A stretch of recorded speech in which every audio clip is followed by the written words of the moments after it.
Hey, did you have some problems sleeping last night or some weird dreams? Could have been because of the lunar eclipse.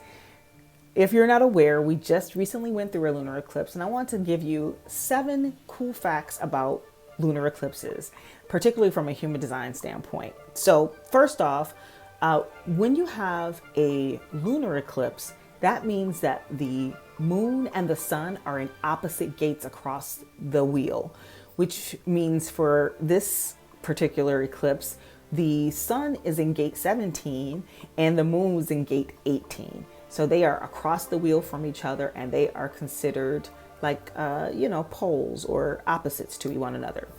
One other fact is eclipses always come in pairs. So they are, you get a lunar eclipse, and then 2 weeks later, you get a solar eclipse. That is always going to happen.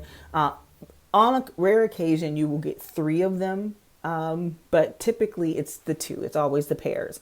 Lunar eclipses always happen on a full moon, because the full moon, again, is back to when you have the sun and the moon in opposite gates. That's when you have a full moon. Typically in astrology, you are interpreting the full moon being eclipsed as a time of revelation. So we think about full moons as when we can see the fruits of our labors and we're given clear sight and what's driving us. When we have an eclipse, it's actually allowing us to peel back the veil to see something underneath, quite frequently something that needs to be modified or adjusted in our process as we step forward towards our destiny. I like to call lunar eclipses the full moon on steroids, because that's kind of the impact of it.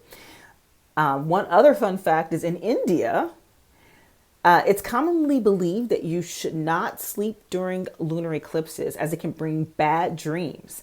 A lot of people seem to have sleepless nights during eclipses. That's why I asked, did you have a sleepless night? Because it's actually pretty common.